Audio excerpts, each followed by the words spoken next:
आदिशक्ती मुक्ताबाईंचा पालखी सोहळा यावर्षी पंढरपूरकडे प्रस्थान झालेला आहे।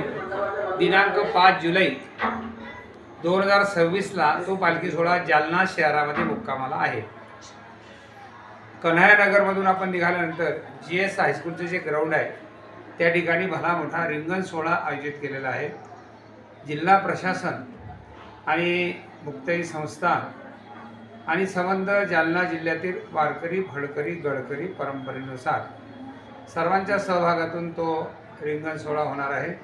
हरिभक्तीपरायण ज्ञानेश्वर महाराज मुळे आणि जिल्हाधिकारी, तिथलं सगळं जिल्ह्याचं प्रशासन, पोलीस प्रशासन आणि सर्वांच्या सहकार्याने तो रिंगण सोहळा होणार आहे। माझी अशी सर्वांना विनंती आहे, आपल्या पंचक्रोशीमध्ये जेवढ्या दिंड्या असतील, मृदंगाचार्य असतील, टाळकरी असतील आणि वारकरी असतील, त्या सर्वांनी मुक्ताबाईंच्या होणाऱ्या रिंगण सोहळ्याला आपण उपस्थिती द्यावी। रिंगण सोहळ्याची वेळ आहे सकाळी 7 ते 9 वाजेपर्यंत आपण रिंगण सोहळा आटपून गोरक्षणमध्ये दुपारच्या न्याहाऱ्याकरता म्हणजे विसाव्याकरता निघणार आहोत।